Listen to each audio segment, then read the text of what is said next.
Hello, everyone, and many thanks for joining this stream this Saturday. I hope you have a wonderful day and weekend. Today is 23rd of August, 2 o'clock, middle of the day by Moscow time. And as always, I have prepared quite a number of news on some major developments. And hopefully, you will find this episode informative and useful. And if so, dear friends, please like the video, share if you can on any of their social platforms that you can. That will definitely help to reach wider audience. After news segment, I will join community chat for a little while. Although I will remind you, dear friends, that tomorrow we're gonna have a traditional Sunday big community chatter and fundraising stream. Hopefully, it will work out good. And so, yes, that's being said, let's start with the news. I was thinking to take day off, dear friends, today because this work, this constant dive into news and stuff like that is quite exhausting. But this business has no day offs. I mean, I learned this some 30 years ago when I started making my first steps into journalism. So yes, there is no breaks or the day offs in journalism. You have to do your work as best you can and every day.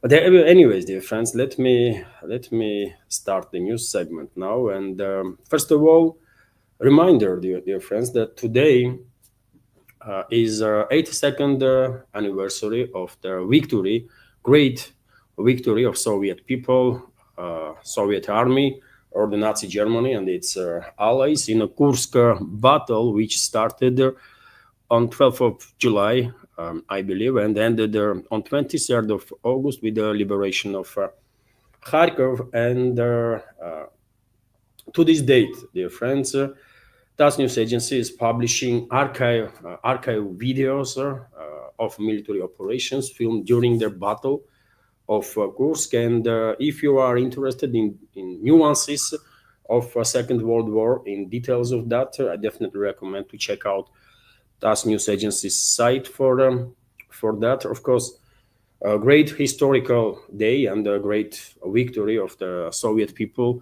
and Red Army over their evil force that Wehrmacht or Nazi Germany and its allies were. And dear friends, people of Russia continues to fight Nazism and the fascism to nowadays. Special military operation continues, and Russian armed forces eliminating enemy troops of this Western-backed terrorist regime of Zelensky, literally on daily basis, and progress of the Russian armed forces are significant all along the front line. We have reports on that, which is based on Defense Ministry of the Russian Federation, that Russian troops liberated more settlements on the line of contact. For example, yesterday afternoon, RIA Novosti reported that Russian troops have taken control of 3 settlements in the DPR. Units of a center group of forces continued offensive operations and liberated the settlements of Vladimirovka and Rusin Yar of the Donetsk People's Republic. Also, based on Defense Ministry's report, during their week, center fighters eliminated up to 3,000 troops of enemy, 2,840 to be more precise. 2 tanks were destroyed of enemy forces, 30 armored combat vehicles, 64 other different type of vehicles, 19 field artillery systems. Same time, the southern group of forces also liberated Katerinovka settlement, and enemy losses in the area of responsibility of assigned group of forces were more than 1,600 military personnel, 19 different type of vehicles were destroyed, 7 armored combat vehicles, 18 field artillery guns, 7 electronic and the counter-battery warfare stations, 17 warehouses with their munition and fuel were also destroyed.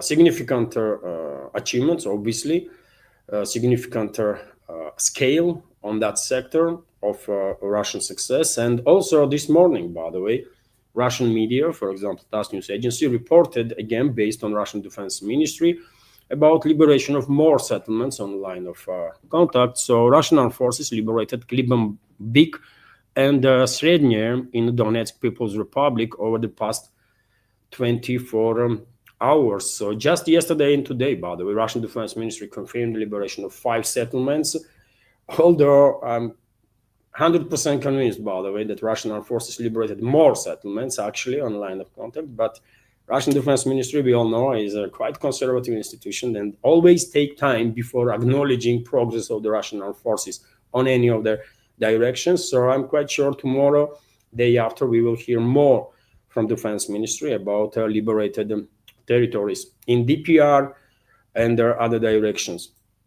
Also, dear friends, TASS news agency, based on our Defense Ministry's latest update, is sharing with public information that Ukrainian armed forces lost over 1,300 military personnel in the zone of special military operation in the past 24 hours. Of course, significant losses on side of Kiev regime, and this is a daily occurrence, by the way, daily occurrence, and that's why many military experts are wondering just how longer this Western-backed terrorist regime of Zelensky and these forces will be able to sustain these losses, and when we will see this domino effect taking place in regards to collapse of Kiev regime's defense lines, not just on one particular direction, one particular sector, but all along the front line. Some experts are sharing information that it's maybe about months or 2 months from now, and we might see total collapse of Kiev regime's defense lines all along the front line. I'm no military expert, and therefore I cannot have a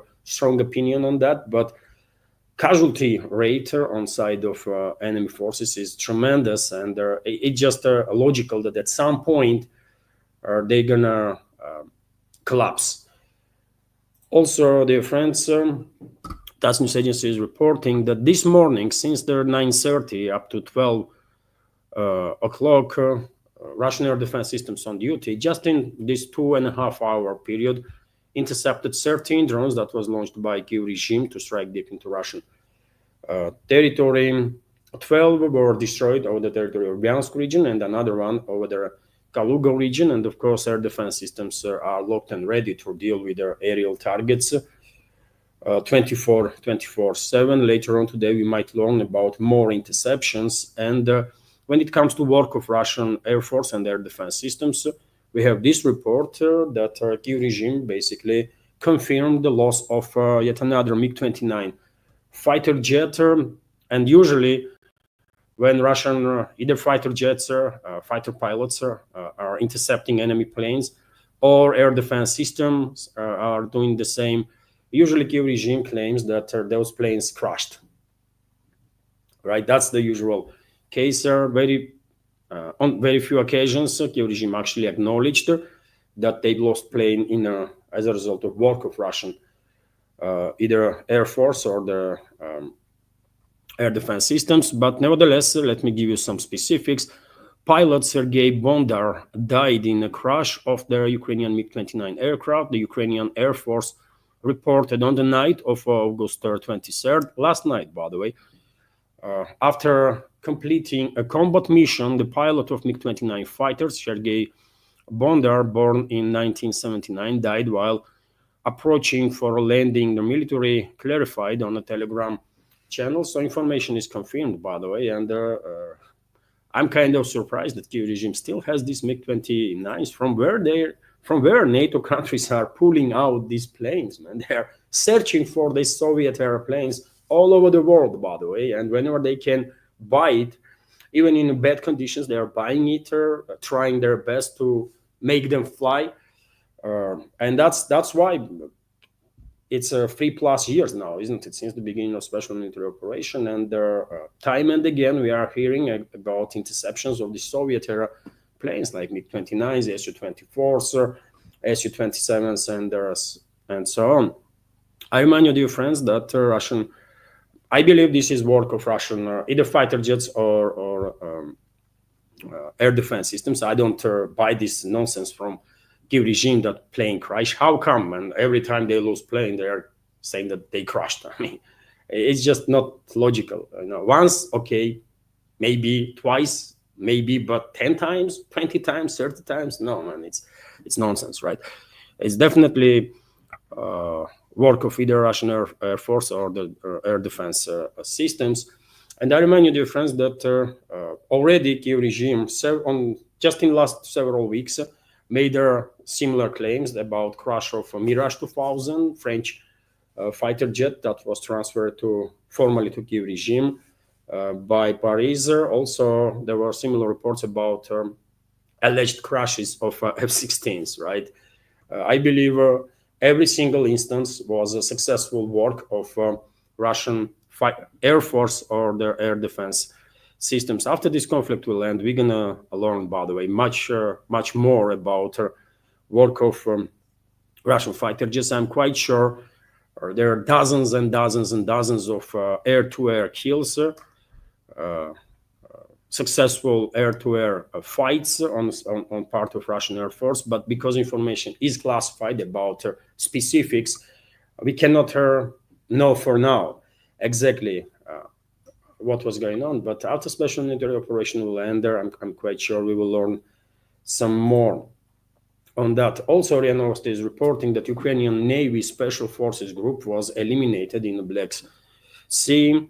So Group 801 of Ukrainian Navy's underwater counter-sabotage center, led by Commander Sergei Marchenko, call sign Sirko, has been liquidated in the Black Sea. Russian security agencies told RIA Novosti on August 13. This happened on August 13, by the way.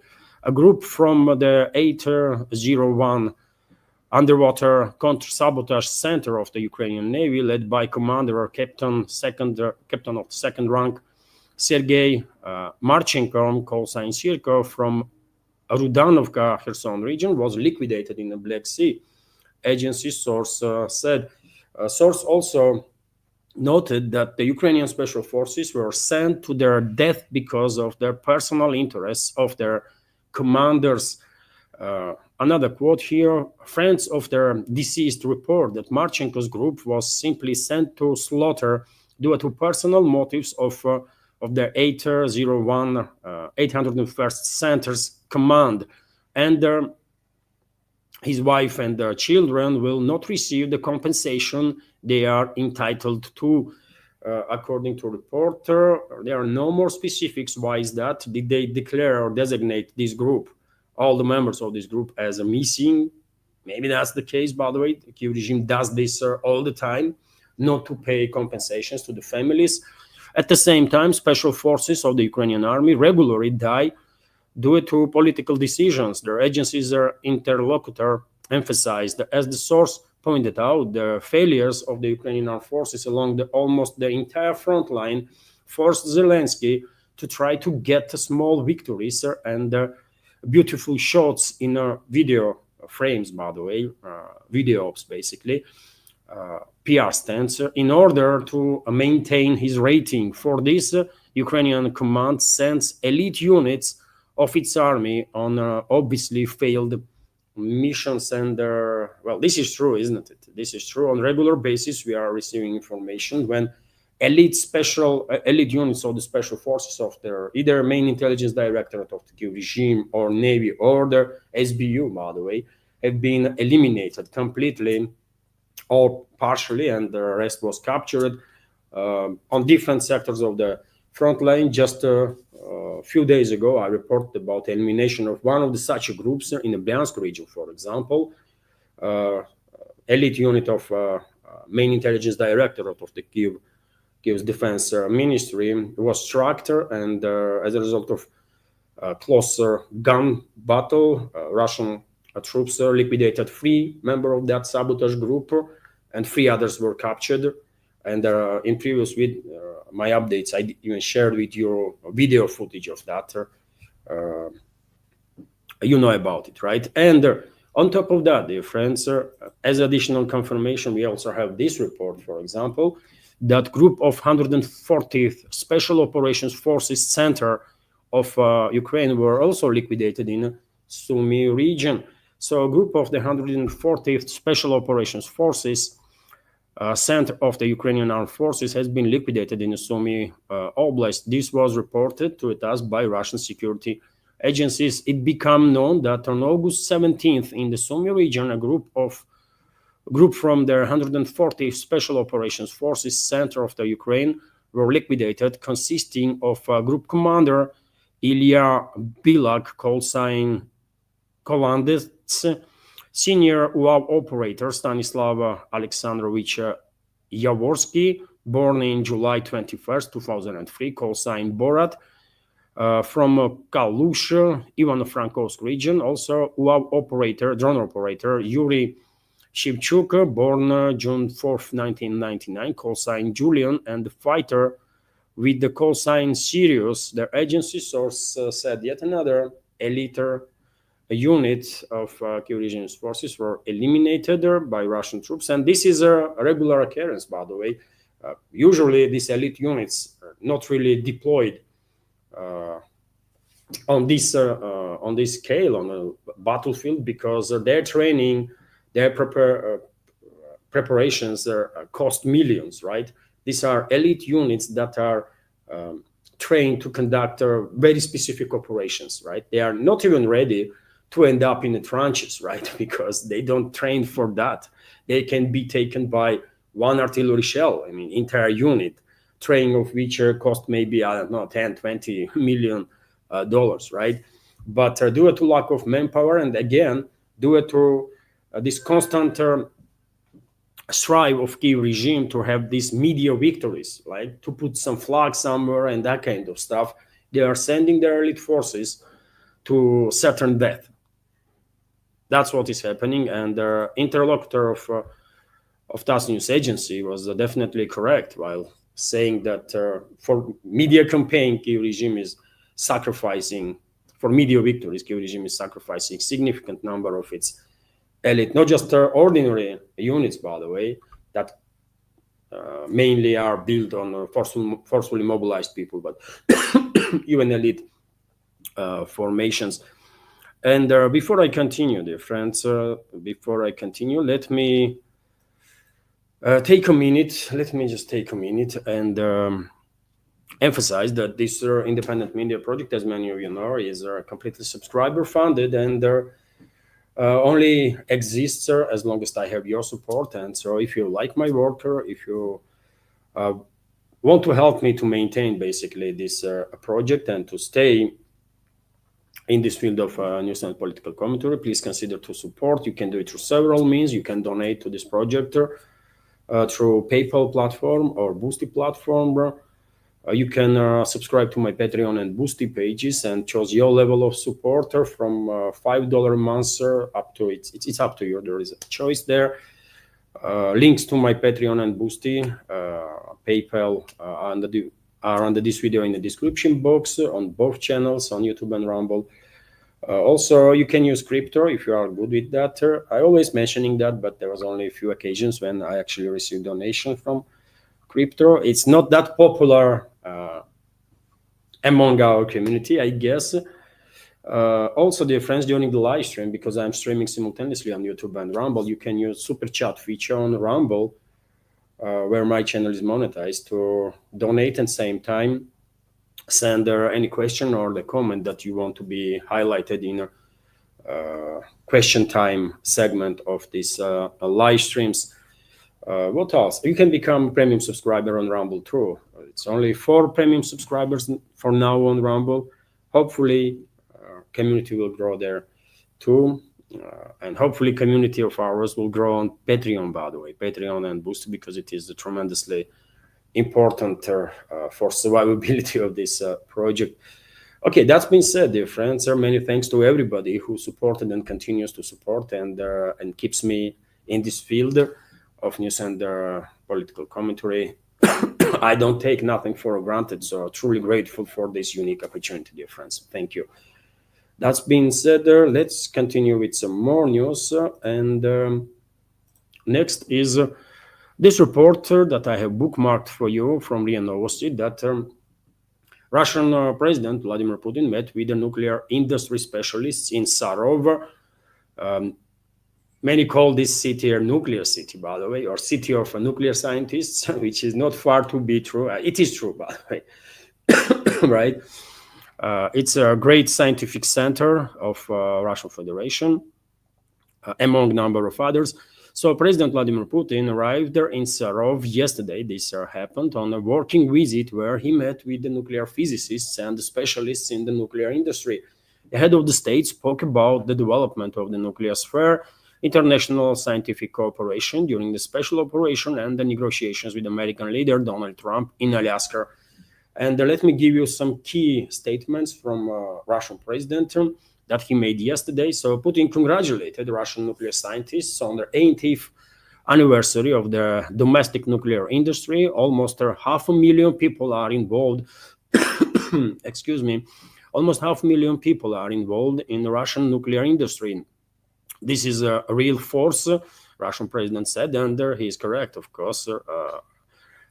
Nuclear field is a nuclear science is definitely play a crucial role in a technological development of Russian Federation, energy development, and Russia's security, of course, by the way. The nuclear sphere is one of the foundations of the development of the Russian state. Putin emphasized the country owes its security and sovereign development or nuclear veterans, which is also true. They created a strong nuclear shield. Quote here from Putin: a real feat in the name of the motherland was accomplished by scientists, workers, and nuclear engineers, those who went into the unknown, risking their lives and their health, assembling the first nuclear charges, those who built nuclear testing grounds and their stations, reactors, icebreakers, submarines, Putin said. He also went to highlight that the creation of the state corporation Rosatom in 2007 set a high dynamic for the development of the nuclear industry, which is also correct. Rosatom is definitely a leading company when it comes to nuclear industry worldwide, by the way, and builds most of their nuclear reactors in this world, right? So this decision definitely was and is success to create Rosatom. New solutions are being created in the Russian nuclear energy industry that will allow the industry's potential to be increased many times over. Also, Putin said that Rosatom is at the forefront of the implementation of their advanced technologies. The state corporations specialists can handle any goals, civil and defense.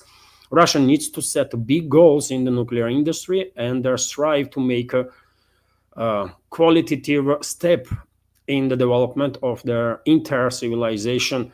Our country is at the forefront of science and technology in the field of thermonuclear fusion. And well, this is a big topic, of course, thermonuclear reactions. I mean, this is a science physics, right? Fusion reaction that is happening in the sun is being kind of copied, isn't it, by scientists, and they are trying in different parts of this world, by the way. There are works done on that to create fusion reactors in the US, in China, in Russia, in Europe, by the way. And Russian scientists, of course, are on top of their game. And hopefully it will be Russian scientists who will develop not just testing, but actual energy reactor based on this fusion reaction. That will be a huge jump in terms of energy production, of course. Much more, I believe, based on what I read, by the way, fusion reactor is going to be, I mean, tremendously more safe than, for example, fission reactors that are used right now in nuclear power plants. Although modern fission reactors also are, of course, tremendously safe and secure. Unfortunately, there was several technological disasters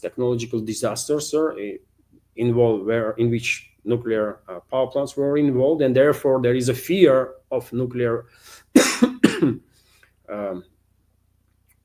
power plants all over the world, right? I mean, last time there was big disaster in Japan, right, as a result of tsunami, by the way, when Fukushima nuclear power plant experienced a tremendous disaster. But nevertheless, nuclear reactors are one of the most safest and cleanest, by the way, believe it or not, sources of energy generation, and fusion reactors going to be even more safe and productive, right? And Russian scientists are on top of the game there too. Also, dear friends, Russian president stated that in Russia, prototypes of quantum computers with enormous computing capabilities have already been assembled, which is also very important. And it is also nuclear physics, by the way, isn't it? Because these quantum computers are based on this phenomenon in physics that called entanglement, isn't it? When you take two particles that are entangled, and I don't know any physicist can explain how it works and why, but you can have one particle in our galaxy and another particle, for example, that's as a thought experiment, another particle in Andromeda galaxy, for example, that is thousands of light years away, and because these particles are entangled, if you influence this particle in our galaxy, their opposite particle will do exactly the opposite. So you can transfer, basically, by manipulating with the particles here, you can share information, transfer information instantly through thousands and thousands of light years away, which is crazy, because we all know that nothing can move into time and space faster than speed of light, right? But these particles somehow, because they are entangled, can transfer information with speeds that are way beyond that we can imagine, way beyond the speed of light too, right? And of course, quantum computers are based on this technology, right? I'm not a scientist, obviously, but that's my understanding of that, and that's why they are just uncomparably more powerful than that anything traditional computers or computing systems can do. So Russian scientists are leading the way in this direction. Also, personal training is one of their most important areas in all industries, and the nuclear industry is no exception. Early career guidance is necessary for successful professional training, and of course, Putin is correct, absolutely. More attention definitely needs to be given to education, and Russia spends quite a lot on education, by the way, and faculties, engineering faculties, are gaining tremendous popularity, right? And support assistance from the state, and more people from younger generation are deciding to go in this field, right?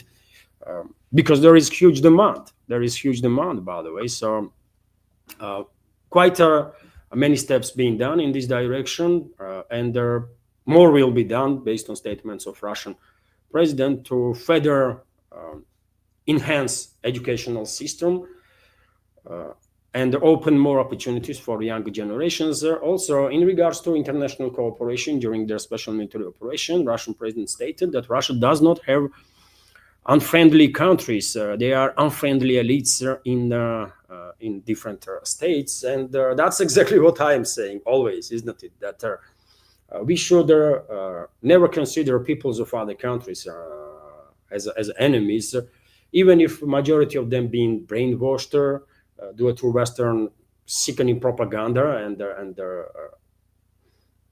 put to that trap when they just have to hate Russia, have to hate Russians, everything Russian. But nevertheless, we understand that those people just being brainwashed, right? And they can be saved, by the way, if things change, if they will receive adequate information. Maybe, not maybe, most definitely they will change their mindset, right, and become more friendly.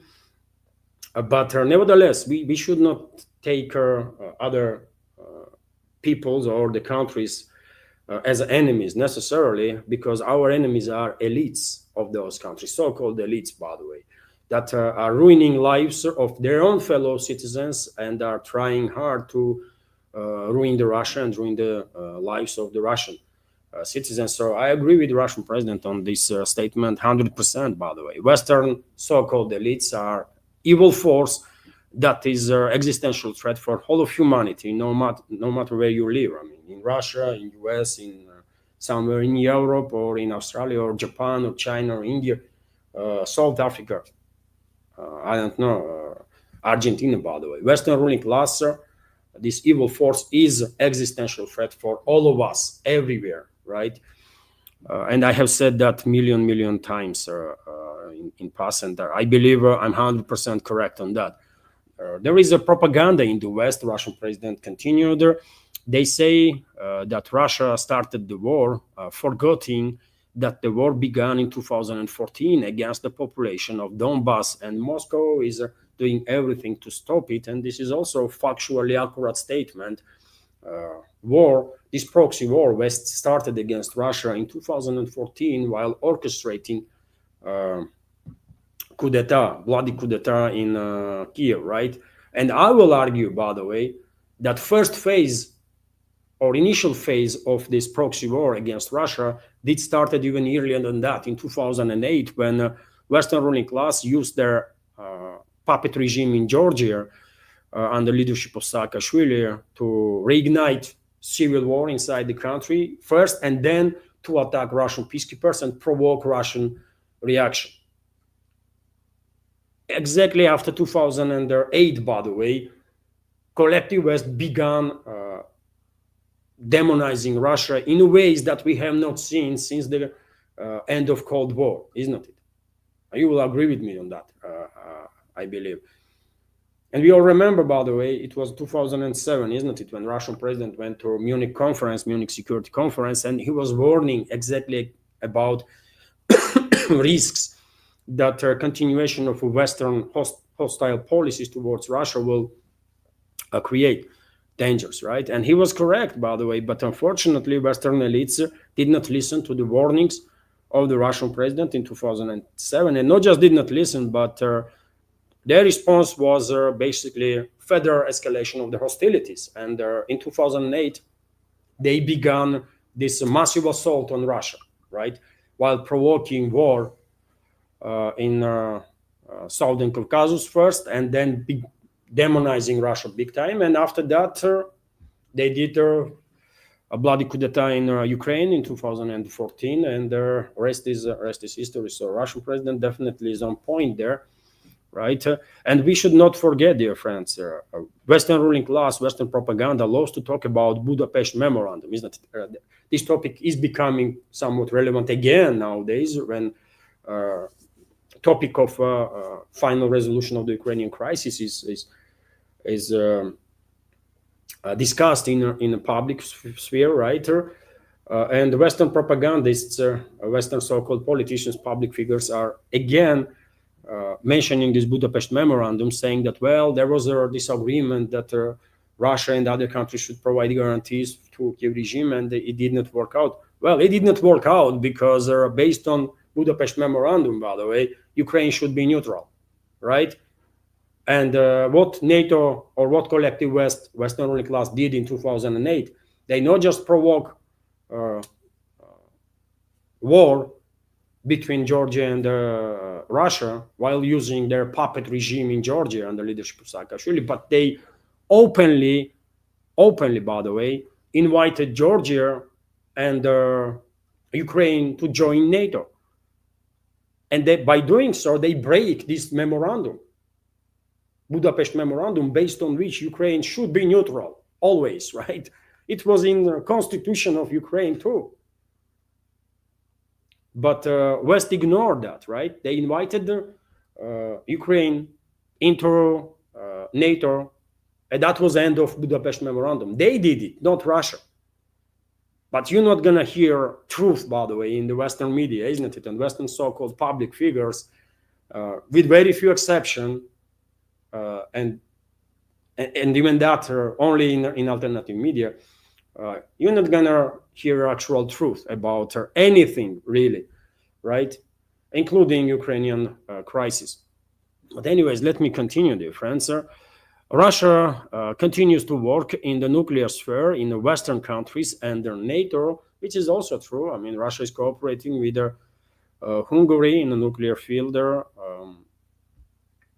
Number of other countries, by the way, and Russia is biggest exporter of enriched uranium, which is used in nuclear reactors, right? I believe US still buys Russian enriched uranium, by the way, to nowadays, right?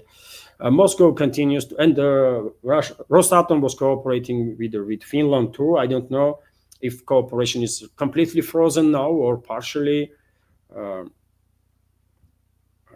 halted, but Russia was cooperating with Finland too in regards to nuclear technologies and a number of other countries, by the way.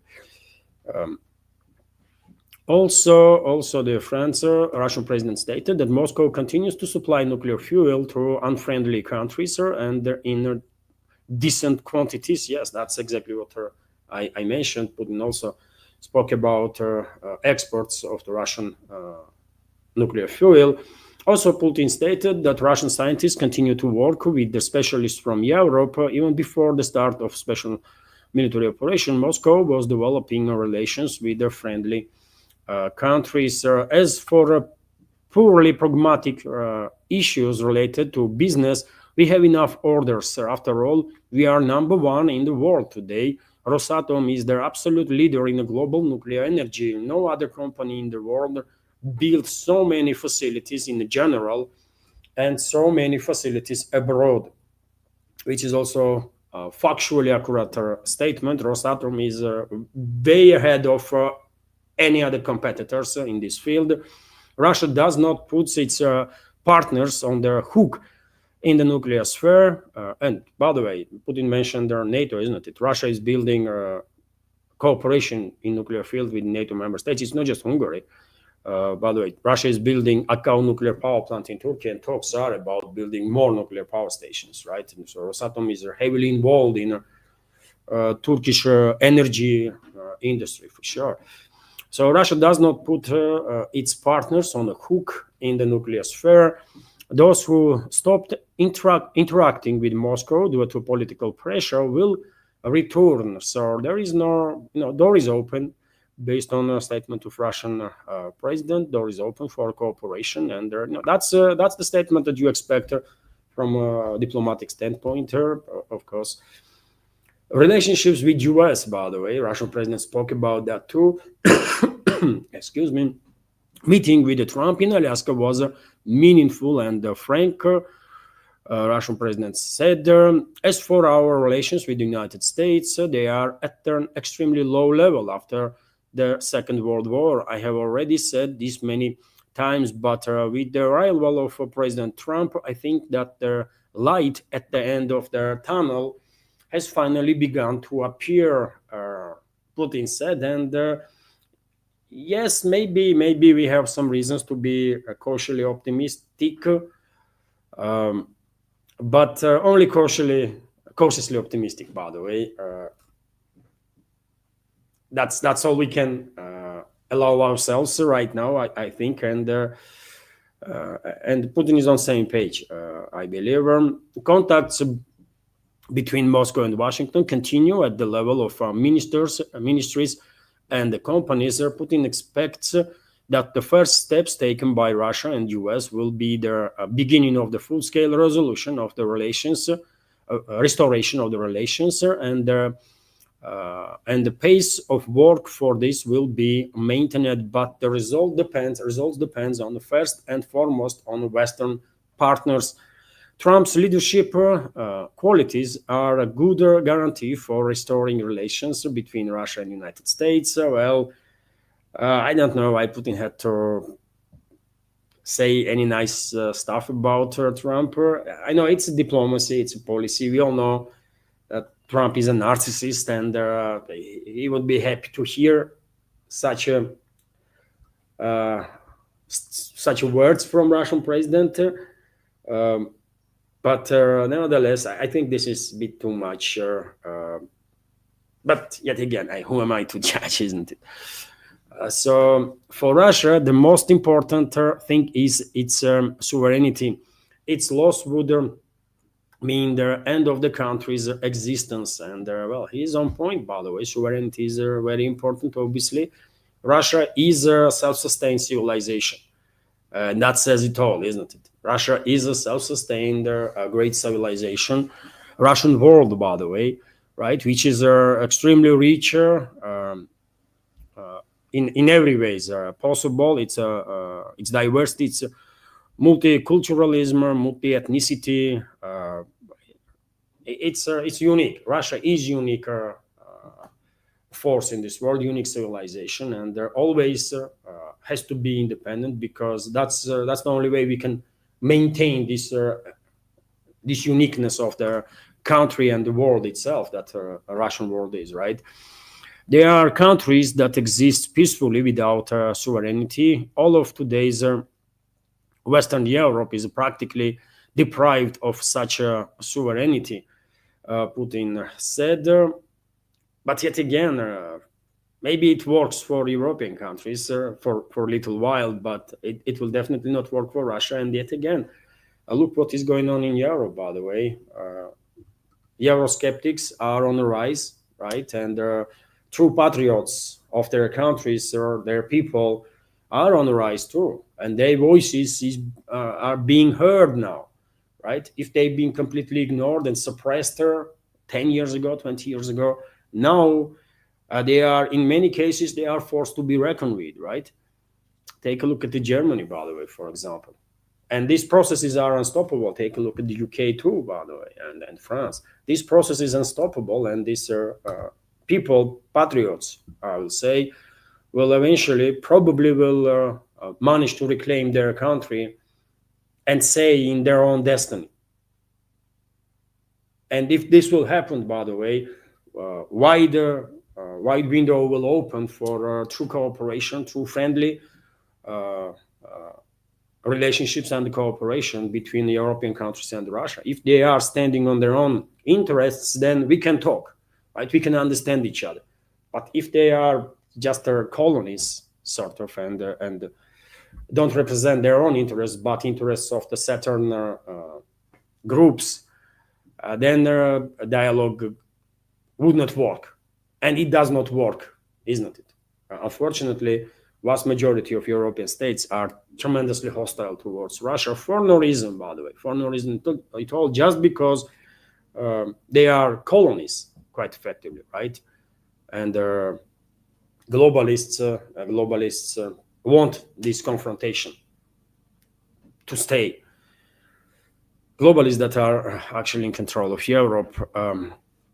Also about Northern Sea route, by the way, Russian president stated that Northern Sea route is important for Russia, and this is true, and Northern Sea route is important for the world and going to become tremendously important for this world, give it another 10, 20 years, by the way, because of the deterioration of the security worldwide. Current leading maritime routes are definitely going to suffer big time due to constant increase in risks, right? And therefore, Northern Sea route is just destined, absolutely destined to become a main maritime trade route for this world. Give it another 10, 20 years, by the way, right? And Russian leadership was absolutely correct when they began decades ago, by the way, investing heavily in ice-breaking fleet, in developments on a northern coastal line of Russia to prepare ground for this Northern Sea route to become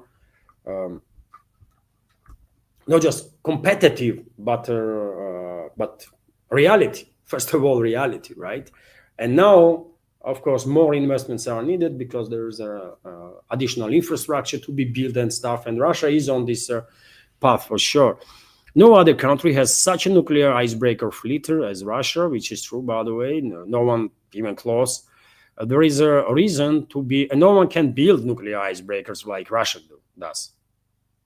I mean, no one country can do this, even if they want to, right? Because you need some know-how, you need experience to do it, right? And US, Canada, Norway, Nordic nations, Finland and others, they are in no position to build right now somewhat similar icebreakers, nuclear icebreakers that Russia does. There is a reason to believe that the volume of transportation along the Northern Sea route will increase sharply due to their increase in navigation volumes, which is also true. Give it 10, 20 years, by the way. Northern Sea route is going to become main maritime trade route for this world. Russia needs new icebreakers, new nuclear icebreakers, Putin said, and I believe quite a few new generation of icebreakers are built right now, and next year or the year after, Russian nuclear icebreaker fleet will begin receiving this new generation of icebreakers that probably you have seen the drawings of these icebreakers. They look great, by the way.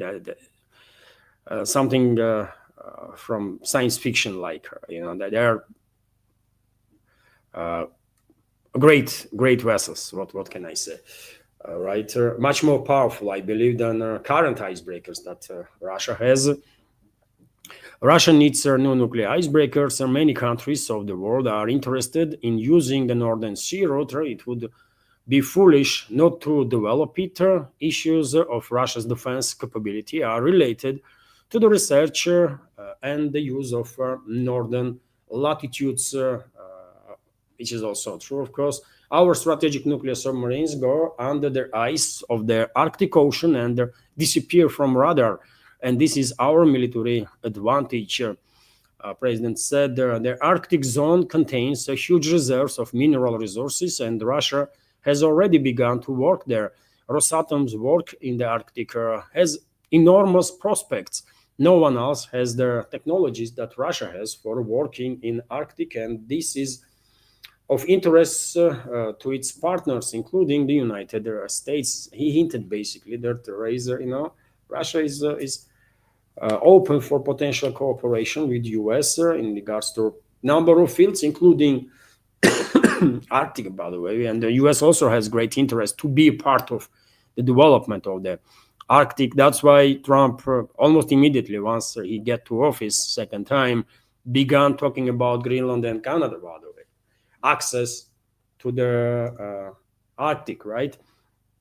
Alaska is not enough. Alaska is just not enough for US to be big player.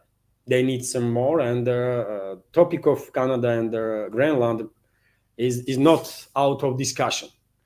We're going to see some serious developments in that direction, I believe. And also Russian president, by the way, while talking about Russian nuclear fleet, nuclear military fleet, by the way, he went to share some information about state of Russian nuclear submarines. So Russian nuclear submarines are capable of sailing undetected beneath Arctic ice, President Vladimir Putin said on Friday, speaking at the meeting with the nuclear sector workers in Sarov, east of Moscow. Putin stressed that the Arctic region is crucial for Russia's defense. Our strategic nuclear submarines dive beneath the Arctic ice, vanishing from radars. This is our useful advantage, he said.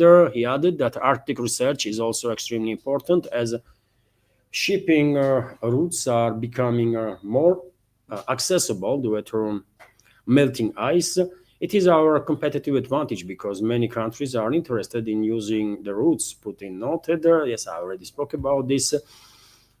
Since the 2000s, by the way, that's the episode that I want to share with you on top of what I already said. Russia has, so since 2000s, by the way, Russia has built 8 Borei-class nuclear submarines. This is a new generation of their nuclear submarines. Now, initially it was Borei, right? Now it's Borei A. So modernized version of Boreis are built, but it's the same cluster. Now just Russian shipyards are building advanced ones of these Boreis that are already monsters, by the way, of the sea, right? Each Borei can eliminate literally any country in this world and turn into radioactive dust if it launches all of its salvo, right? So And this is important, by the way. This is important. These Boray-class nuclear submarines, of course, are backbone of the Russian nuclear triad, together with their other nuclear submarines, and also, of course, ground-based nuclear forces and strategical Air Force. Putin said last month that their submarines are equipped with the Bulava ballistic missiles, which have a range of up to 8,000 kilometers, which is quite enough, by the way, to basically for submarines to get to hit any place in this world, basically, right? And so yes, also Russian president, by the way, spoke, as I already mentioned, about relationships with US, and he said that Russia expects full-scale restoration of the relations with the US. Maybe this is too optimistic to say that we are on a way to rebuild the relationships, but after Alaska summit, yet again, after Alaska summit, I think we did have there and still have some indicators to be at least, cautiously optimistic that maybe some positive developments will take place between Moscow and Washington, between Russia and US. Although, by the way, when it comes to US and US leaderships, with these people, you just never know. Because US political system, US political class is a quite something, isn't it? Quite something. There is too many influential forces that are fighting for domination in Washington, and therefore unpredictability is becoming a trademark of the US, and not just now, but for quite some time, isn't it? And this is not good. This unpredictability does no good either for US or for the relationships of the US with any other country in this world, because it is becoming a kind of a joke, right? When for rest of the world, what US political class does when they say one thing today, something else tomorrow, something very different on a third day, and this continues and continues and continues. I mean, this is not okay. This is not the way any government should operate, or any political system should operate, especially in a major economy and major military force, right? That US is, but that's the reality, right? That we all are facing. And for example, Trump is issuing almost every day for the last several days new ultimatums to Russia and also to Kiev, by the way, which is something new. New ultimatums for 2 weeks. I mean, these 2 weeks, I don't know what is going on in Trump's mind, but every day he talks about 2 weeks. I mean, this is 1 week already passed since he began talk about 2 weeks, right?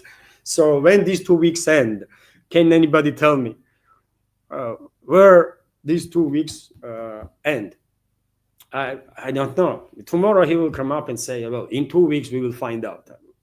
Come on, man. Be a little more serious. But anyways, let me give you this report, dear friends, from RIA Notes, that US President Donald Trump said that within 2 weeks, he intends to make a very important decision on the situation in Ukraine based on the further actions of Moscow and Kiev. And as I said, dear friends, it's the first time, I believe, while issuing this sort of ultimatums, he's threatening not just Russia, but also Kiev regime.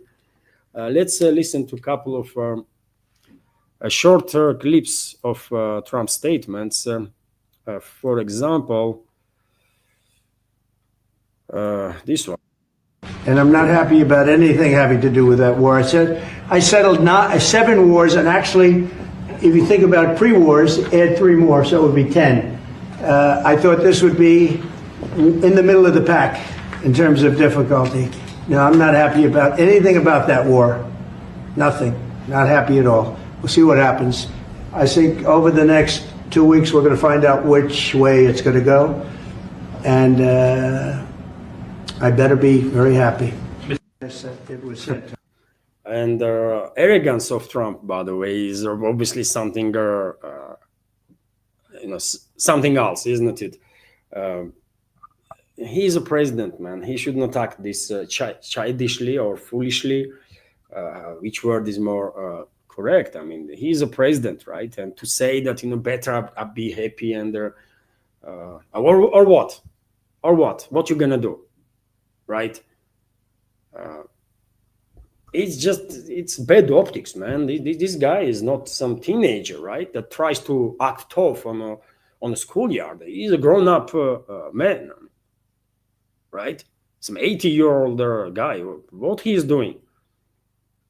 I don't know, maybe he's stuck in some different time. I don't know, but this is definitely not the way serious political figures should act, man. And on top of that, as you can see, I mean, he's mentioning not just Moscow, but Kiev too, and also about sanctions and their tariffs and stuff. He made a few statements, what he gonna do after 2 weeks. Although first we have to find out when these 2 weeks end, by the way, because already 1 week, every single day, he's talking about it. Like in 2 weeks, I will do this, I will do that, we will know. Come on, man, 1 week has passed. So now use some different words, right? But anyways. That in 2 weeks, you'll know whether you go. Yeah, I think I'll know. I think I'll know the attitude of Russia and, frankly, of Ukraine. It takes two. What are the 2 ways you can go at the end of 2 weeks then? Well, then I'm going to make a decision as to what we do, and it's going to be a very important decision, and that's whether or not it's massive sanctions or massive tariffs or both, or do we do nothing and say it's your fight? So you see, this is I will say this is quite interesting hint there from Trump, because he must be briefed, isn't it? He must be briefed at this point by his inner circle that these threats of sanctions and tariffs on Russia just don't work. He should know that Russia is the most sanctioned country ever in history of humanity, right? Some 30,000 plus sanctions. There is very little left to sanction. I mean, what they're gonna do? Sanction Russian oxygen generated in Russian Siberia? What they gonna sanction, man? So these threats of sanctions and the tariffs not work on Russia. After all, I mean, if you take a tariffs, for example, trade between Russia and US is just a couple of billions a year, by the way. It's almost non-existent, right? For example, trade between Russia and China is like 300 billion plus. Or there is a big difference, isn't it, between 300 billion and 3 billion or 2 billion. So trade with US is almost non-existent. So tariffs definitely would not have any influence whatsoever. It will harm US, if anything, right? Because it's US that buys mostly Russian stuff, including nuclear fuel, by the way. Russia buys almost nothing from US, right? So this would not work. And maybe he's being briefed on that, and that's why towards the end of that clip, he mentioned that, or maybe we'll do nothing. We just walk away. This is your war. And by the way, if this is the trajectory that White House is heading, despite all these ultimatums and this acting of being a bully and a tough guy and stuff, if actual policy or direction of their Washington is to basically just leave it as it is and walk away, then maybe, by the way, maybe we are on the path to something. In that case, I definitely see wider opening for actual improvement of the relationships between Russia and US, because all they have to do, by the way, in Washington is to just walk away. Behind their closed doors, I believe there will be negotiations and US will agree on certain concessions to Russia. This has to be done to make sure that Russia on the state level will not seek revenge, by the way, on US, right? For involvement of US in this proxy war. And Russia suffered tremendous casualties, by the way, due to US's involvement, right? US weapons, US intelligence, involvement of US militarism, unofficial. So to make sure that Russia will not seek a revenge on a state level, definitely Washington has to negotiate with Moscow and agree on very serious concessions, right? Although, of course, this will not guarantee that some independent forces in Russia, maybe on a state level, Moscow will seek no revenge, but certain groups, influential groups in Russia, will seek revenge always. U.S. should be ready for that. Whenever U.S. troops gonna end up anywhere on the battlefield, and they will, right? It's only a matter of time when U.S. will start yet another war. One should expect that certain influential groups from Russia, independently from the government, if there is agreement on the concessions in the place between U.S. and Russia, if Washington agrees on concession, then in that case, state will not seek revenge, maybe, but independent groups will. And whenever U.S. gonna be engaged on this war, there will always be Russians, right, that will help whomever will be targeted by the U.S. to seek revenge, by the way, to seek revenge. These independent groups will provide intelligence, provide manpower, private military companies, and so on, provide weapons and munition to kill as many U.S. militaries as possible. And this is going to be reality for decades and decades to come. U.S. society should know this and be ready for that, right? Because U.S. is directly guilty on death of tens of thousands of Russian citizens, and this cannot be forgiven or forgotten. Period. Right. So on the state level, there might be some agreements. U.S. might sign up for serious, very serious concessions to Russia, and state may not seek revenge. But independent groups in Russia will seek revenge always. So this is the reality that U.S. will always have to keep in mind now, whenever they will begin escalating with anybody in this world, right? Same goes for European states that were directly engaged in a war with Russia, unofficially, but still directly engaged in this war. First of all, UK, of course, and France, Germany, and others, right? This is something that we should always keep in mind, by the way. But nevertheless, Trump, president of US, Trump, there hinted, isn't it, that maybe they will walk away. And if this is the trajectory, then I might say we have a sort of an indicator now that maybe that's exactly what is the plan of the America First forces that Trump supposed to represent, right? Will be the best decision US can make at this point. Just walk away and then behind the closed doors, negotiate with Moscow and agree on very serious concessions. That's best Washington can do. On the public, they can continue to act tough, by the way, right? We don't care about that too much. But behind the closed doors, some very serious talks has to happen. And the US has to apologize, of course, for everything it did against Russia, and has to agree on tremendous concessions. And we are talking about trillions, by the way. We are not talking about, we are talking about trillions, massive investments, technological share investments, and many, many other things that US has to do to make sure that Russia will not seek revenge on the state level. On private level, that's a whole different story. And this is going to happen if Washington wants to survive. If US are going to survive, then they have to agree on Russian. They have to negotiate peace with Russia. They just have to. Otherwise, they will go down together with Europe, which is clearly destined to become either loosely relevant or completely irrelevant in next 20, 30 years, by the way. Right? So if US don't want to share similar fate, they have to made up with Russia. They have to negotiate. They have to agree on a concessions. But on public stage, they can act any way they want, by the way. It's not serious. So, okay, that's been said, dear friends. Let me continue with some more news. So, yes, as I already shared with you that video, Trump is talking about sanctions, tariffs, but this is irrelevant. I think just to work on public. Also, we have this report from RT that Russia ready to show flexibility on Trump's Ukraine proposals. stated Russian Foreign Minister Lavrov. So Moscow has agreed to consider a number of US President Donald Trump's proposals to resolve their Ukraine conflict, but Vladimir Zelensky has rejected them all. Russian Foreign Minister Sergei Lavrov said in an interview with NBC News on Friday.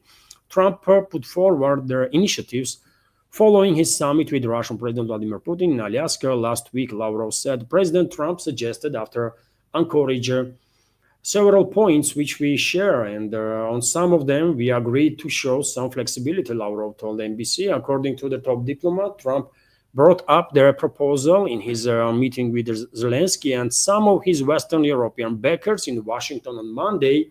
He clearly indicated, it was very clear to everybody that there are several principles which Washington believes must be accepted, including no-NATO membership, including the decision of discussion of territorial issues, and Zelensky said no to everything.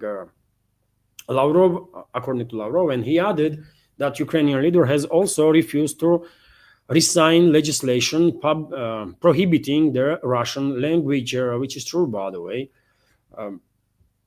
It's so simple, isn't it? Even topic of language is being rejected.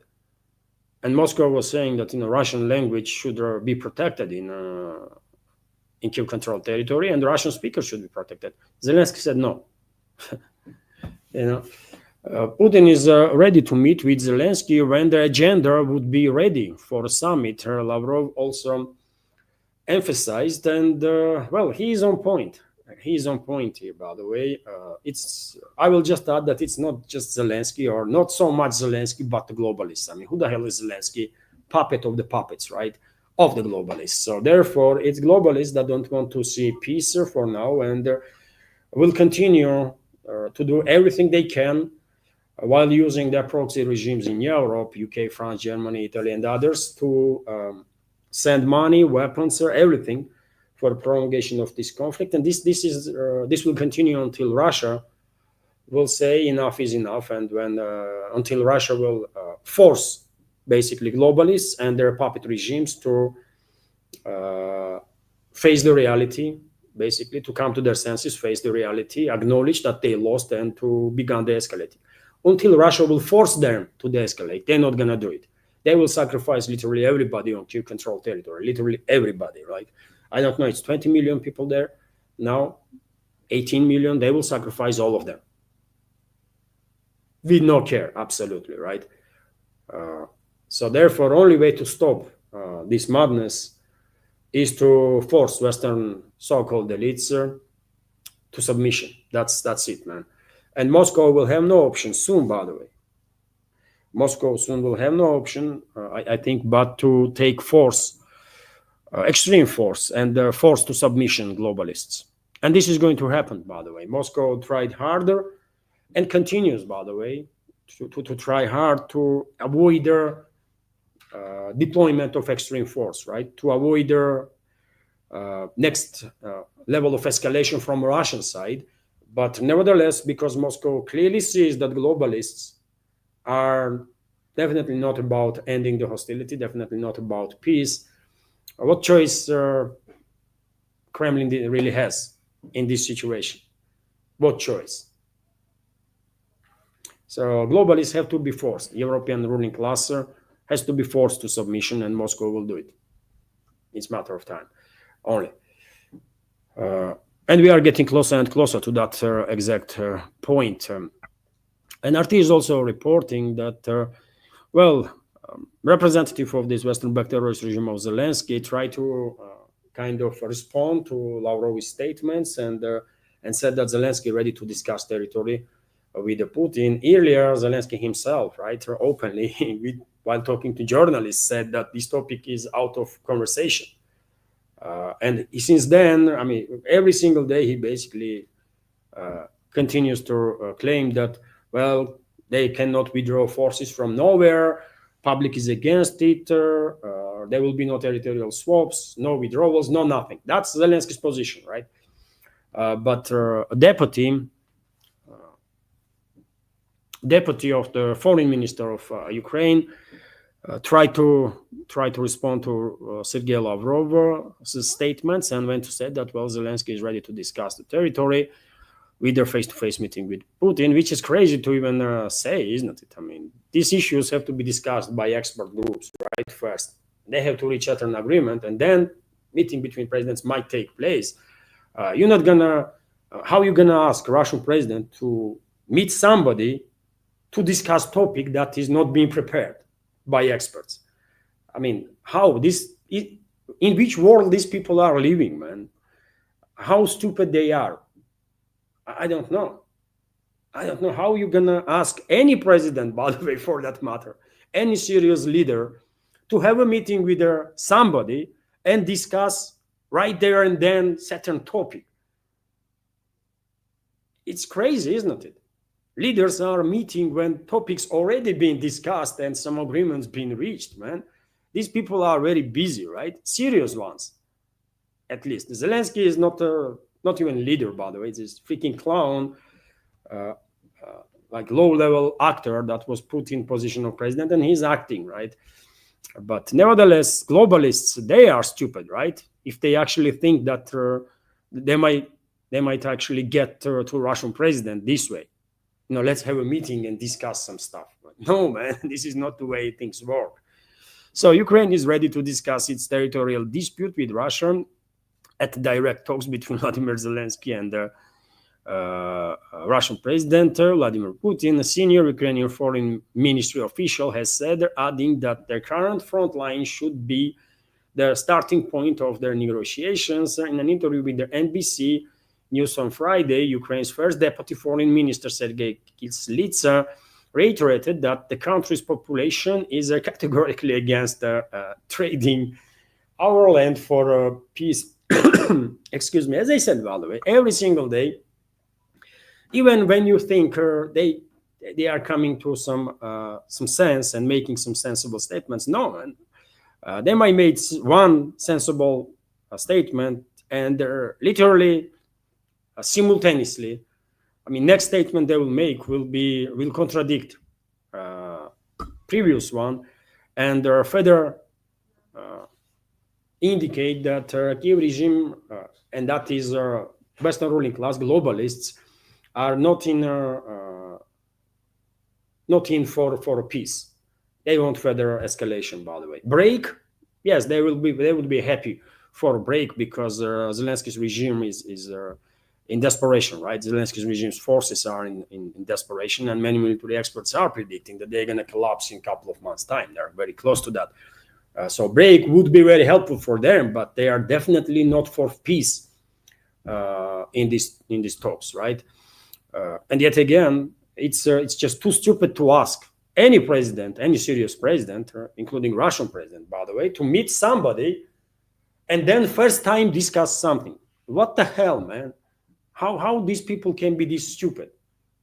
And I'm not just talking about Zelensky. I'm talking about, first of all, those globalists that are pulling their strings, right, all over Europe, man. It's just insane, right? And I will remind you, dear friends, that Reuters come up with some article, exclusive allegedly, that Putin's demands to Ukraine are to give up Donbass, no to NATO, and no to Western troops. Russian, it's not just Donbass. I can only add that it's not just Donbass. Kiev regime has to withdraw forces from all Russian regions, all new Russian regions, right? That's Kherson and Zaporozhye regions too. Also, obviously, DPR and LPR that are Donbass, right? Western so-called journalists, public figures, they have difficulties to understand the realities, right, on the ground, and to understand geography itself. They are just too ill educated, right? So for them, everything is Donbass, seems like, but it's not necessarily like that.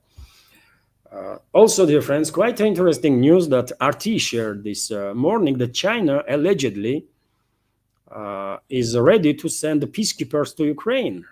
This was originally reported by Welt, citing Chinese diplomats. Moscow earlier proposed Chinese role in security guarantees for a lasting peace. Zelensky rejects the idea Yet the West risks peace terms shaping in Moscow and Beijing, not Washington, reported by Welt. And you know what? I think in this case also Western public, Western, not public, but Western expert community, political class, media is making tremendous mistake while interpreting statements from Russia about Chinese involvement as Russia's ask for Chinese peacekeepers to be deployed. No, man, Moscow never said nothing like that. Russian leadership, I believe Foreign Minister Lavrov said that, well, China, US, UK, and France should be involved in the security guarantees. And he, by saying so, he meant that these are countries, by the way, permanent members of the Security Council. So whatever agreement will be reached should be voted by Security Council, by permanent members of the Security Council, right? That's why he mentioned these four countries, not because Moscow is okay to see troops from these countries in Ukraine. No, man, it's very different stuff, right? But yet again, level of education is so low among Western so-called public figures and the journalists that, I mean, they just have no clue what they are talking about. Literally have no clue what they are talking about. And now this freaking fake news, obviously. No Chinese sources told the Welt that they will deploy peacekeepers. It's crazy, man. It's total nonsense, right? But that's the news that Western public is fed. That's the level of news that Western public being fed by. Total fake news all over the place. That's it. Chinese peacekeepers, man. Really? I mean, Moscow might have no issue with presence of Chinese troops, actually. I mean, as a peacekeepers or whatever. I mean, Russia and China constantly are training together, Russian and Chinese militaries, and today Russian troops are in China and they're engaged with their training. Tomorrow Chinese troops are in Russia and they're engaged in training with their Russian colleagues. It's the usual stuff nowadays, right? So it will be nothing extraordinary if China will send their peacekeepers, but the Russian side never spoke about this matter, period, right? Lavrov was talking about permanent members of the Security Council to be engaged in the process, right? And that was a statement about UN's involvement in the process, not about actual deployment of the troops of these countries. But, you know, anyways, dear friends, also interesting report from RT that allegedly more than half of Russians believe that Alaska summit brought Ukraine conflict closer to their end. Well, I love to be on the same camp with the majority here, but unfortunately I'm less optimistic. So 68% positively evaluate the results. Putin's special envoy Dmitriev stated, shared information citing VTSIOM's poll. By the way, VTSIOM is an institution here that constantly conducts all sorts of studies. By the way, I've been called quite a few times by randomly, obviously, and they just during different studies they use different methods. Sometimes they call, and I've been called quite a few times. I just never had the time actually to answer their questions. But yes, that's the result. 68% positively evaluates the results of the summit. I don't think there is much results at this point to evaluate in any way, shape, or form. Is there indicators to be cautiously optimistic after Anchorage?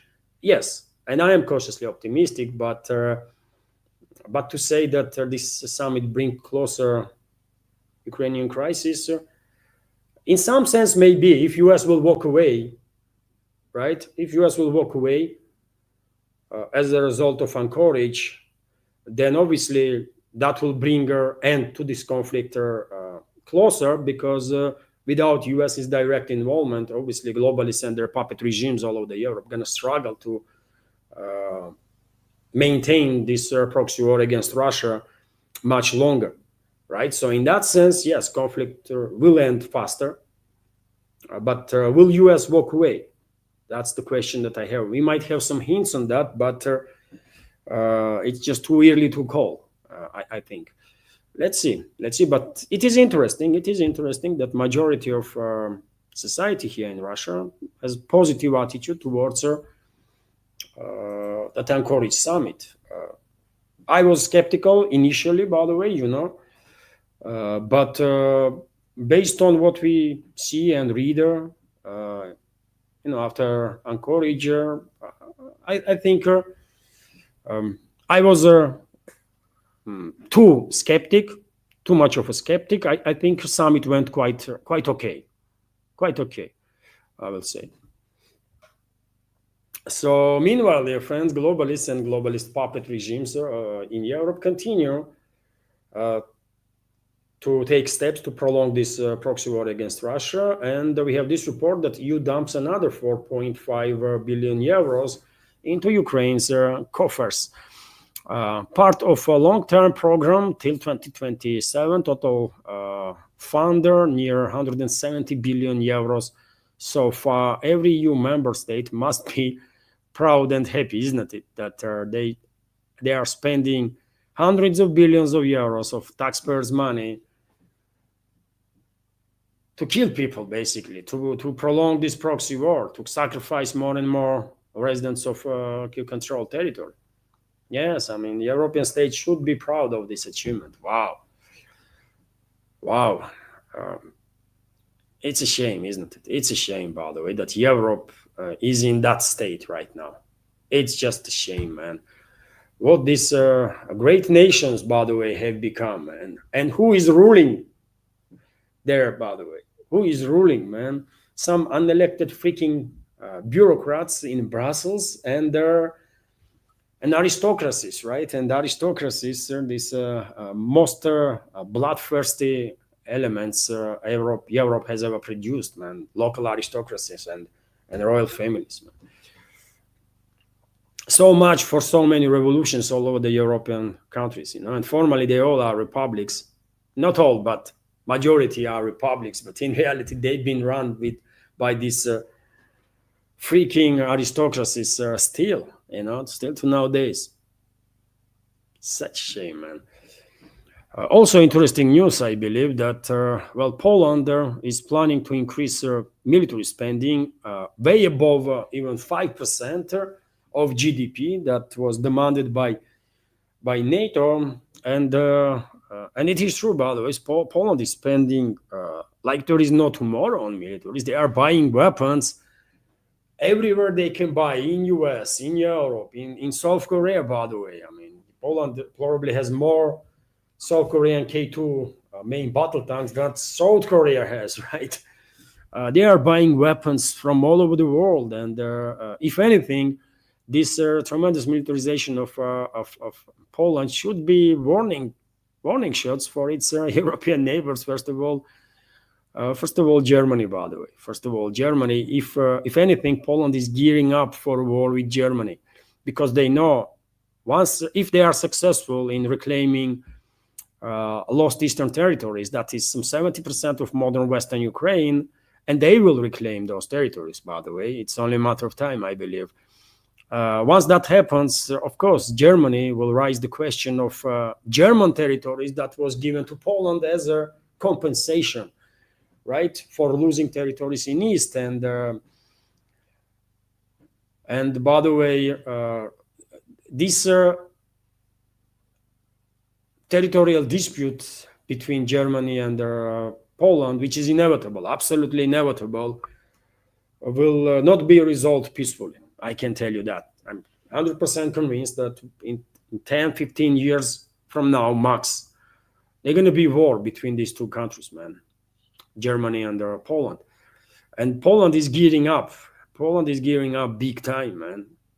They are spending billions and billions and billions year-on-year terms. And currently, based on paper data, Poland is like several times more, should be more powerful than Bundeswehr, right? But Germany is also on the path for militarization. At least that's the statements that we hear from Berlin, and the hundreds of billions of euros will be invested in military-industrial complex there. And by the way, we all know that when Germany wants to get militarized, I mean, they are well capable of doing so, right? It never ends well for anybody when Germany is militarized, but they are on the path right now of militarization for sure, and Poland is getting ready. If you think Poland is gearing up for a war with Russia, it's a mistake, by the way. Poland will be obliterated literally in just about an hour if Russia will ever dare to attack Russia. 1 hour, by the way, and there is no Polish army and no Poland, right? Russia not gonna treat Poland in the same way that Russia treats Ukraine, man. It's very different stuff, right? So therefore, don't be mistaken. Poland is not gearing up for war with Russia. They are gearing up for war with Germany. That's what is happening. Also, dear friends, interesting developments are taking place in US, and this war hawk, neocon criminal, John Bolton, by the way, faces some 20 years in a prison for trafficking intel and cashing in overseas, by the way. He basically, if these allegations are true, he committed treason, quite effectively, right? And even if we don't really care about Bolton himself, and we don't, of course, why would we? Right? This is just another scum of humanity. But what he represents is interesting, isn't it? He represents neocons. He represents our military-industrial complex. He's always for wars, everywhere, all the time. He made career for himself on that, right? And now seems like America First force in US is issuing warning shots to both military-industrial complex and the neocons, to stay in line. Otherwise, some things might happen. That's how I see these developments, by the way. There was a search in Bolton's residency and his office and stuff like that. I believe FBI is on him, right? And it seems like Patel is very serious to take him down. But yet again, this is not so much about Bolton himself, but about struggle between America First forces and the neocons, right? And let's see how they're gonna strike back. They will, isn't it? I don't think neocons or the military-industrial complex gonna be okay with this situation. They're gonna strike back. So some very serious developments to be expected in US, by the way. This country, political class of US, political elites, financial elites, seems like are on the brink of civil war, big civil war, by the way. Maybe. What you will make of it, dear friends. This is quite important stuff, I think. Yet again, not because of the Bolton himself, but because what this process represents. It's a fight, clearly. It's a warning shots from America First to neocons and military-industrial complex, right? And they are forced to be reckoned with, by the way. I mean, they controlled US for decades and decades and decades, right? Together with their allies, I mean, Zionists and the globalists. To be challenged this openly, that's quite stuff. Quite a bold move on part of America First, right? And there are also interesting news, dear friends. If you're going to be in Washington, DC, by the way, don't be surprised to see some fully armed military personnel there. You might get impression that city being invaded there, but well, it's just National Guard that will be issued weapons. Pat Hexed basically authorized 2,000 National Guard soldiers to carry weapons in DC. And also, when it comes to Hexed, by the way, he is on fire, isn't it? He's doing some quite stuff that makes headlines, right? And makes many people nervous in US. For example, Pentagon chief launched a new purge. So U.S. Defense Secretary Pat Hexet has fired 3 senior officials in the Pentagon, including the head of its intelligence agency. Several media outlets reported on Friday.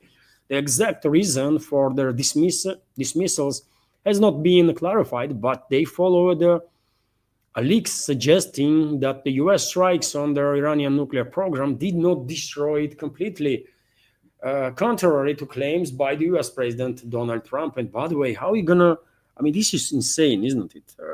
What is wrong with these people? How are you gonna destroy nuclear program? By the way, when nuclear program, first of all, is knowledge, is expertise, right? Iran has scientists. Iran has a great educational system, right? And Iran has scientists. This is the backbone of their any program, including nuclear program, of civilian nuclear program that Iran has, right?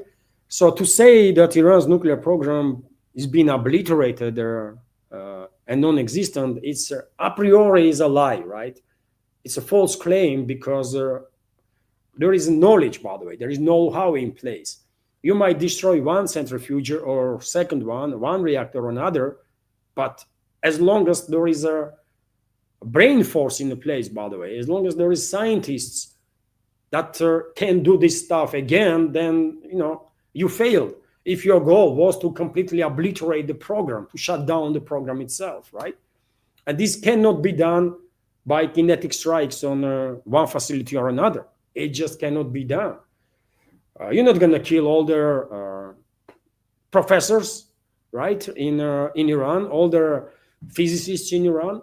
You're not going to attack Russian universities and destroy and kill everybody, because many Iranian scientists, current and the future, are, receiving their knowledge and improving their knowledge in Russian universities, right? So this claim was false to begin with, right? That Iran's nuclear program is obliterated. And also, by the way, on top of that, those strikes obviously could not destroy whole of equipment, isn't it? It just could not destroy whole of equipment. So some was destroyed, others not, but there is a scientific force in place and engineers, and it can be rebuilt, right? And will be rebuilt, by the way. No doubts about that. So someone should give Trump advices, by the way, before he says some crazy stuff, right? So that then he will not be in a position to constantly justify his claims. Someone should tell him that don't say you obliterated nuclear program, because it's just not possible, right? Not possible. So therefore, use some different words, man. Don't put yourself into corner.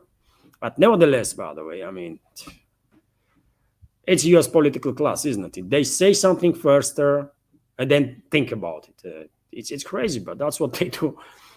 According to their 3 U.S. officials cited by Reuters, Hexet has dismissed the Lieutenant General Jeffrey Cruz, who led the Defense Intelligence Agency, DIA. If reason was actually this crazy statement of Trump that the nuclear program was obliterated, and if this general said that, come on, guys, this is not true, because it cannot be true to begin with, then this is mistake on part of Hexet, because, I mean, he's a intelligence chief, right? You need their actual intelligence, or you need something that you would like. If this reason for dismissal was this claim that Trump did not like, or Hexet that this general said term truth, then well, that's a big mistake for sure. But anyways, we just don't know all the details, right? Also, by the way, CNN sources identified them, these dismissed high-ranking officials, as Vice Admiral Nancy LeCour, Chief of the Navy Reserve, and Rar Adam Milton Sands, a Navy SEAL officer overseeing Naval Special Warfare Command. Okay. Maybe Hexet had some personal stuff with their Navy SEAL commander, because I mean, what Navy SEALs have to do with U.S. attacks on Iran? I don't know, man. Some mess is going on there in uh, in Washington, isn't it? Maybe Hexed demanded Navy SEALs to be dropped into Iran and to have a to correct the fire from the ground, and maybe they said, no, man, this is just too crazy, and maybe that's why Hexed is firing these people. I don't know what is going on, but at this point we have this information that Hexed already sacked chairman of the Joint Chiefs of Staff, Chief of Naval Operators, Coast Guard Commandant, Air Force Chief and Vice Chief of Staff, Chief of their Naval Reserve, NAVSPEC Warcom Commander, Navy SEALs Commander, I guess that is, and their DIA Director. And this number going to continues. I mean, this is high-ranking officials. How many low-level officials, low-ranked officers have been sacked? Who knows, by the way? And based on information that is available, I'm not really sure that this is not something personal that is involved in these filings, by the way. I mean, well, how are you going to fire, by the way, a chief of intelligence who is telling you truth? It's his job to tell you the truth, right? No matter you like it or not, but it's true. That's what his job is, for God's sake. And if you're firing guy for doing his job correctly, then, I mean, you are out of your mind, man. So it seems like Hexet and Trump, by the way, administration is acting more and more often based on some personal moments, personal elements, which is never a good idea to do, man.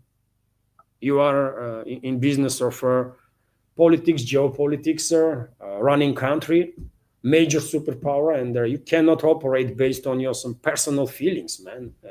You cannot do this, period. Anyways, dear friends, before I end this stream, just a reminder that the U.S. is kind of gearing up for escalation with Venezuela, and that country might be the next area where U.S. militaries will be sent to die. Venezuela, by the way. So let's keep in mind this topic too, because escalation is to be expected in that direction. And well, I guess this is it for a news segment, dear friends. Hopefully you did find the news segment informative, interesting, and useful.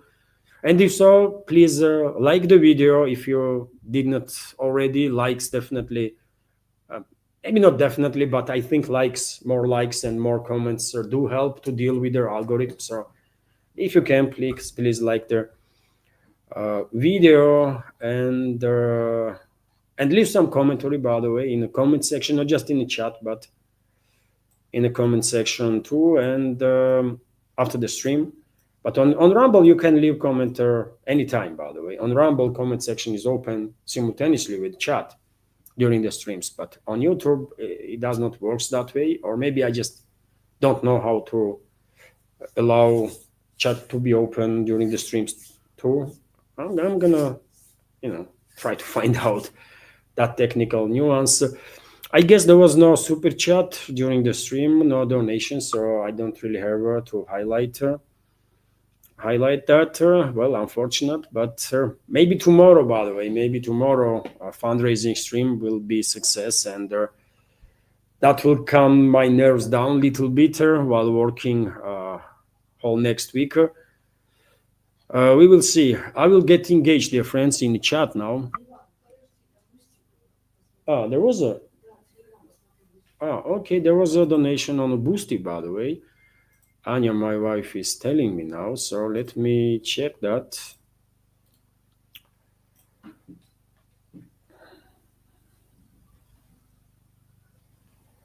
Let me share with you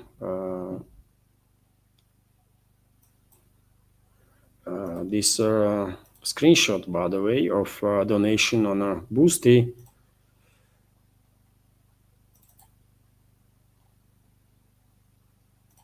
So no, this is not the one. No, it is, right?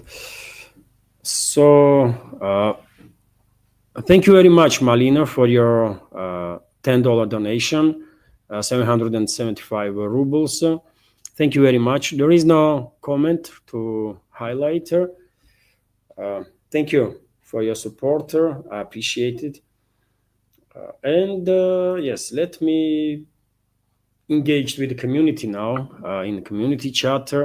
As always, dear friends, I will scroll fast, and if I say capital Qs or capital letters in the question or the comment that is directed to me, I will react on it. And so once again, thank you all for your attention, for your time, dear friends. I really hope you did like the news segment of the program.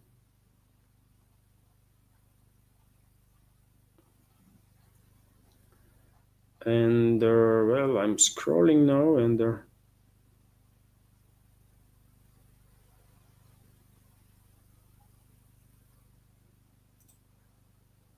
Alexandria Blake is commenting, peace is a process, not a narrative.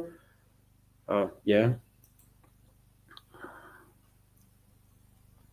Peace is a yes, constant process that we have to work on non-stop, because once you began taking anything as granted, well, you are in trouble.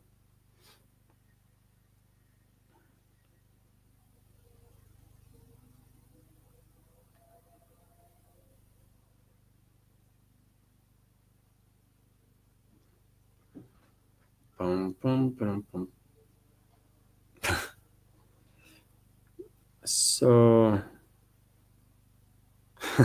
interesting question from George Washington. When Russia takes back from US Alaska, well, I get the irony and the humor, but well, we all know this is not going to happen.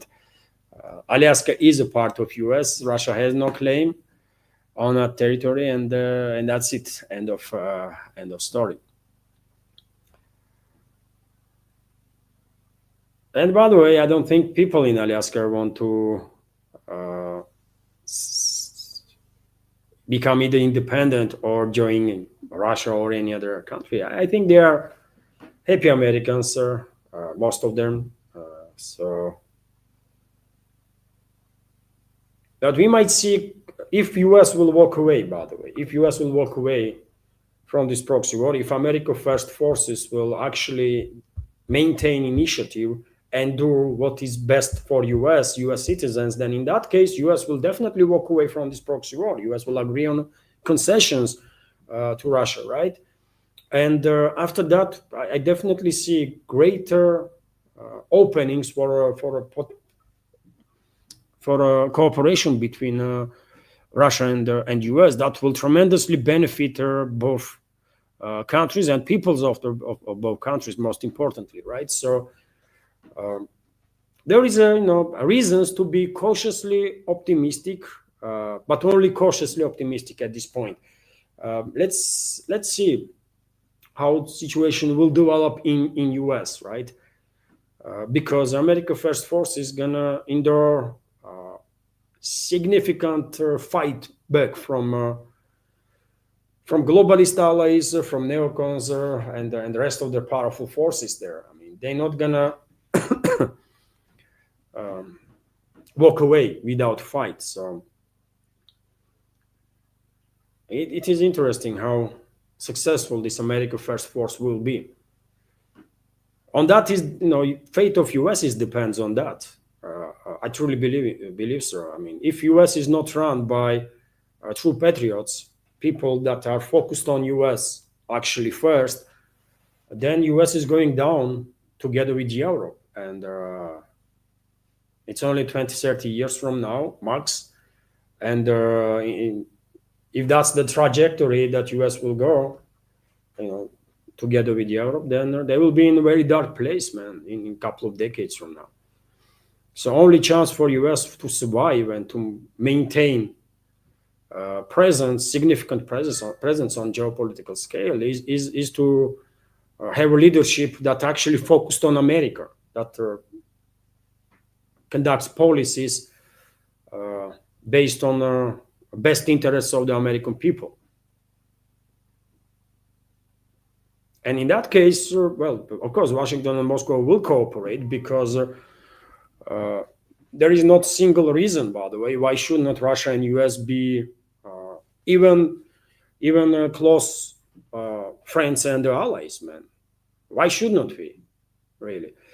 I know right now, this sounds like crazy due to US's involvement in this proxy war, but yet again, if US will be run by true patriots, then in decade or two, three, I see a possibility that the relationships between Russia and US will reach not just good working level, but also level of actual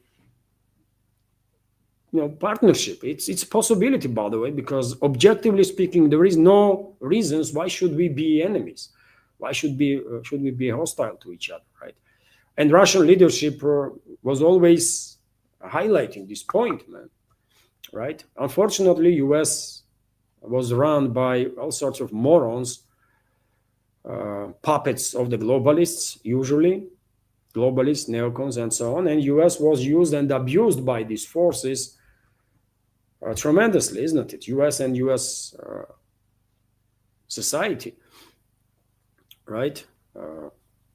For how many decades now, globalists were using US as the enforcer. They were not even considering US to be a country, by the way. They have no care about US citizens whatsoever. Also, there was, I believe, a donation, by the way, on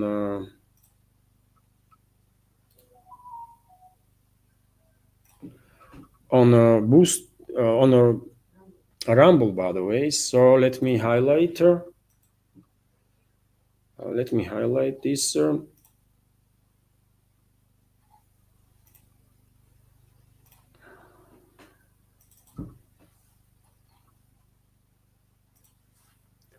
Viper donated $20 through super chat on the Rumble. Thank you very much, Viper, for your support, for your attention. Keep up the good work is a comment from Viper, and well, I'm grateful for your kind words and for your support and attention. Thank you. And there was also super chat, dear friends, on Rumble. Let me highlight this super chat too.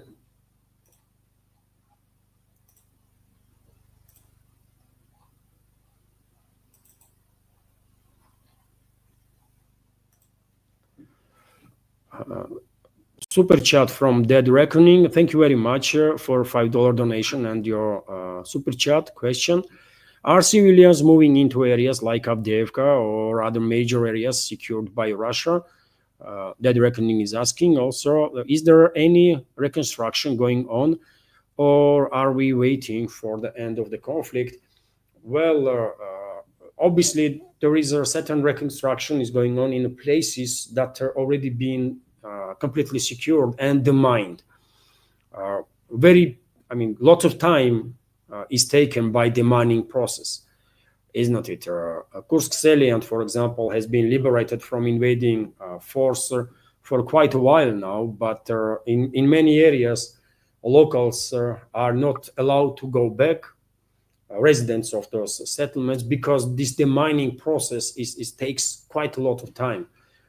Tens of thousands of unexploded ordnance have to be removed, and this is a big issue. This is a main issue that takes most of the time, right? I believe the mining process is going on still, by the way, in Bakhmut. Not whole of Bakhmut territory and surrounding areas being demined. Well, it's more than a year now, isn't it? Bakhmut is liberated.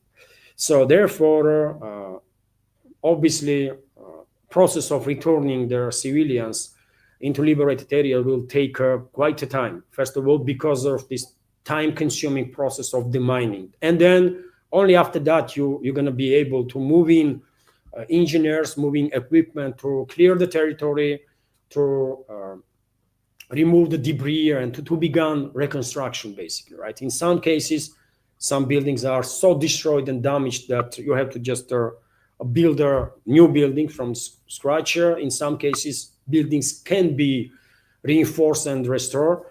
But yet again, this is very time-consuming process. First of all, because of this demining that takes a lot of time, and that's right. By the way, I think Moscow was welcoming initiative of North Korea, for example, to send their thousands and thousands of its sappers to help Russia with the demining process. It's very time consuming, by the way. And if you take a look at the scale of the front line, it's a vast, we are talking about vast areas, isn't it? That have been liberated now. And even for militaries, by the way, it's not safe to move around. They are moving only on directions that they know being demined.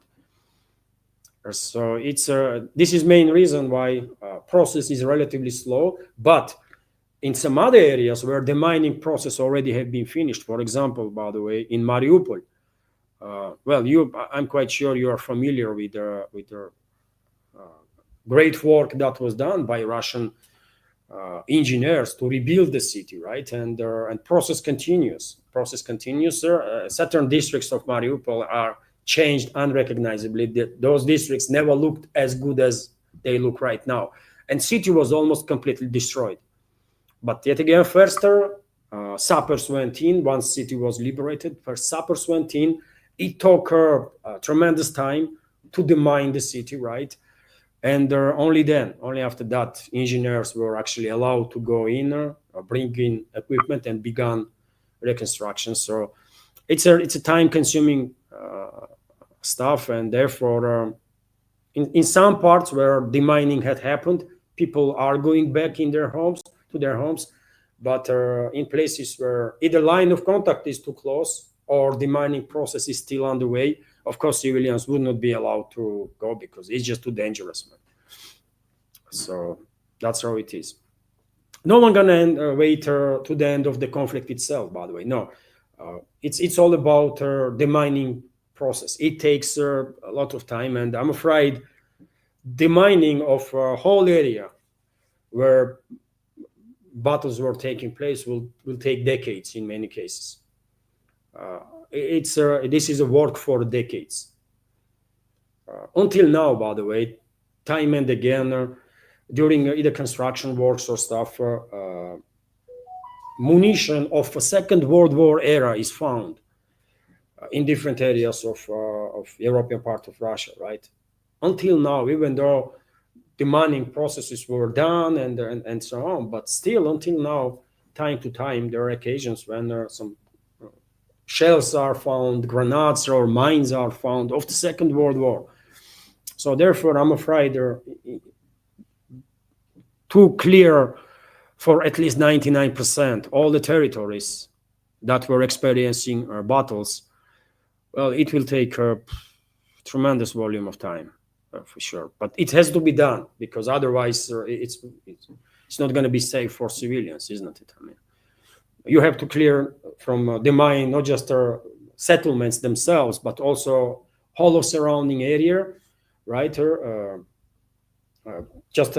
example, you take a village, maybe village is demined already, or small town, by the way, maybe it's demined already, okay, but to let there in residents, then you have to demine surrounding territory too, because some of the residents might have in their private house some domestic animals, right? Those animals gonna go and run on the fields and stuff. You don't want either those animals to explode, right, on the mines, or their owners, right? So you have to demine all the territory, right? And it's, you can imagine how time consuming that's gonna be. So that's my understanding of the situation. There was a donation on the PayPal, dear friends, just now. Liliana, thank you very much for your $15 donation on PayPal. I appreciate your support and attention. Thank you. There is no commentary to highlight, but thank you very much, Liliana, for your support and for $15 donation. Thank you. And let me continue with the questions, dear friends. Smoky Sally is commenting. Thank you, Levon, for the news. Thank you, Smoky Sally, for being here, for attention, and for being active member of the community. And thank you all, dear friends, for attention, of course. Viper is also commenting, asking, Trump supporters are American first supporters too? Viper is asking me. I think so, yes.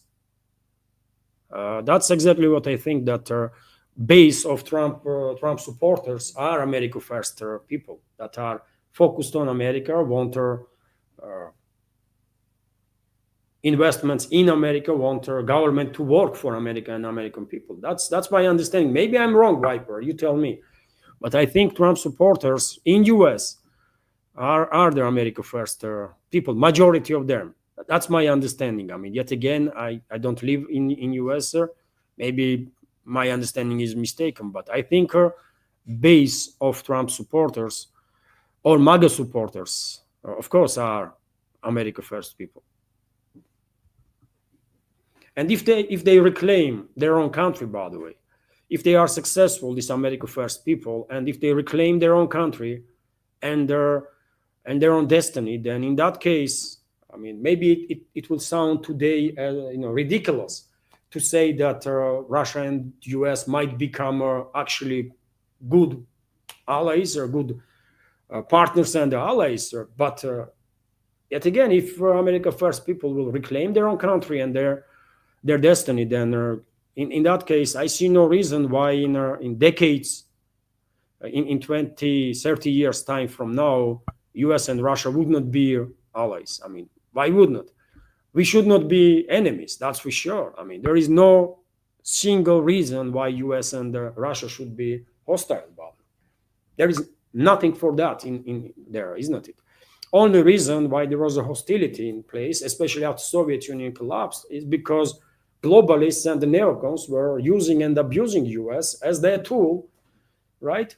And as their enforcer.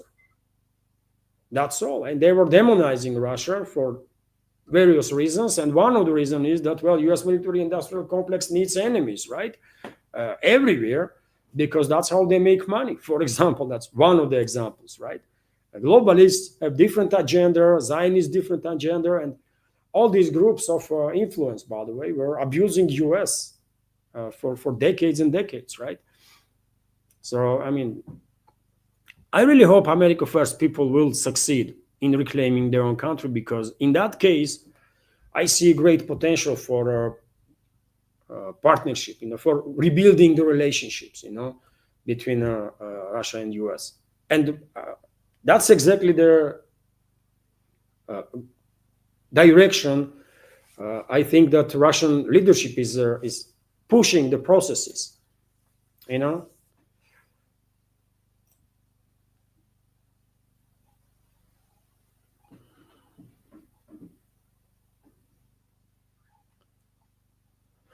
Dear friends, I think this is it for today's live stream. It's 2 hours, by the way, 2-hour stream. Thank you all, dear friends, for being here, for your attention, for your support, questions, comments, donations. Thank you very much. Truly grateful. Have a wonderful day, dear friends, and see you tomorrow. I believe tomorrow live stream this traditional big community chat and fundraising stream will start either at 11 traditional time or maybe 1 o'clock. I don't know yet. Maybe on weekends, late time will do better. Will be more comfortable for community because it's weekend, right? I don't know. Share your take on that, dear friends. So yes, this is it for now. Thank you all for your attention and support. Have a wonderful day, and take care. See you tomorrow.